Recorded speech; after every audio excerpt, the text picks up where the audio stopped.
আলহামদুলিল্লাহি রাব্বিল আলামিন ওয়াসসালাতু ওয়াসসালামু আলা সাইয়্যিদিল আমবিয়াই ওয়াল মুরসালিন আম্মা বা'দ। সম্মানিত দর্শকবৃন্দ, ঈমানের অবিচ্ছেদ্য অংশ হলো রিসালাতের সাক্ষ্য প্রদান করা। অপরদিকে রিসালাতের অবিচ্ছেদ্য অংশ হলো মুহাম্মদ সাল্লাল্লাহু আলাইহি ওয়াসাল্লামকে সম্মান করা, অন্তরে দৃঢ়ভাবে বিশ্বাস করা যে তিনি সর্বকালের শ্রেষ্ঠ মানুষ, মানবজাতির নেতা, সকল নবী রাসূলের প্রধান। তিনি আল্লাহ তাআলার প্রিয় বান্দা, তার হাবিব, তার সবচেয়ে সম্মানিত বান্দা, সর্বযুগের সকল মানুষের নেতা।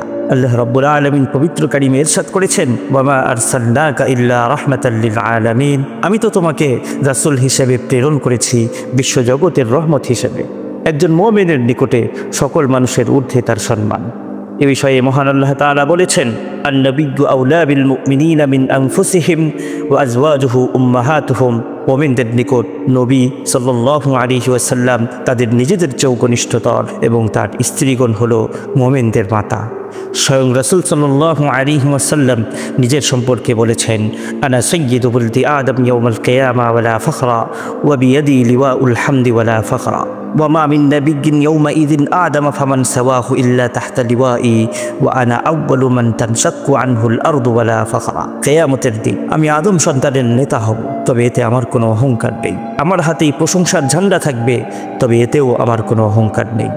আদম থেকে শুরু করে যত নবী আছেন তারা সবাই আমার ঝান্ডার নিচে সমবেত হবে। আমি সর্বপ্রথম মাটি ফুঁড়ে পুনরুত্থিত হব, তবে এতে আমার কোনো অহংকার নেই। মোট কথা, বাদাজ খুদা বুজুর্গ তুই কিস্সায়ে মুখতাসার, আল্লাহ তাআলার পরে আপনিই মহান, এটাই আপনার সংক্ষিপ্ত পরিচয়।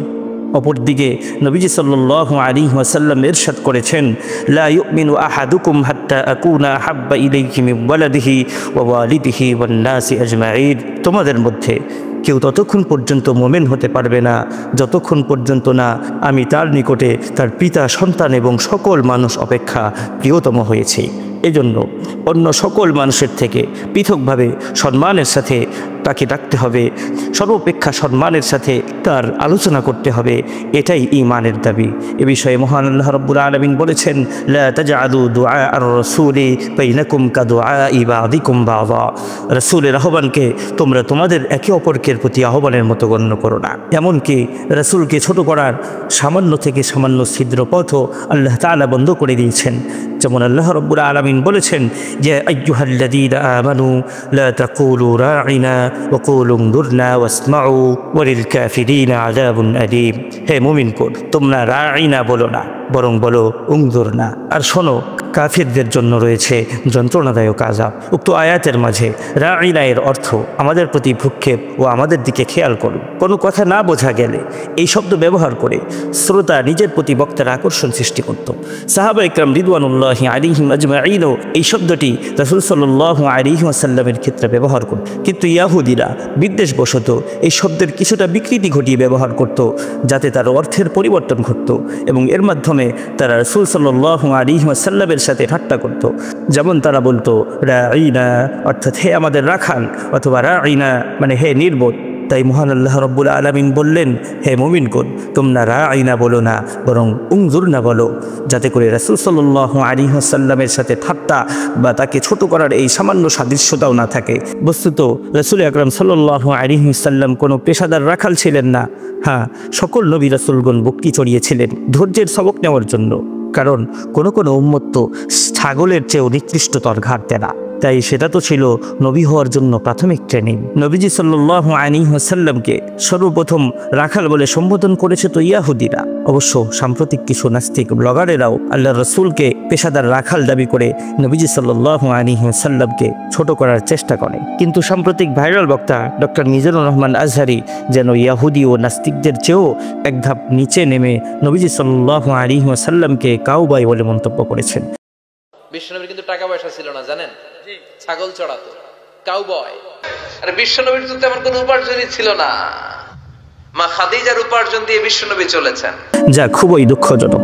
ব্যক্তিগতভাবে আমি হুজুরের একজন ফ্যান, কিন্তু তার এমন লাগামহীন শব্দচয়ন কোনোভাবেই শোভনীয় নয়। যেখানে রাসূল সাল্লাল্লাহু আলাইহি ওয়াসাল্লামকে রাঈনা বলা থেকে নিষেধ করা হয়েছে, যার অর্থ ও উদ্দেশ্য ভালো ছিল, কিন্তু রাখাল শব্দের সাথে সাদৃশ্যতার কারণে সতর্কতাবশত রাঈনা বলাকে নিষিদ্ধ করা হয়েছে, সেখানে রাসূল সাল্লাল্লাহু আলাইহি ওয়াসাল্লামকে রাখাল বা কাউবয় বলা কিভাবে বৈধ হতে পারে?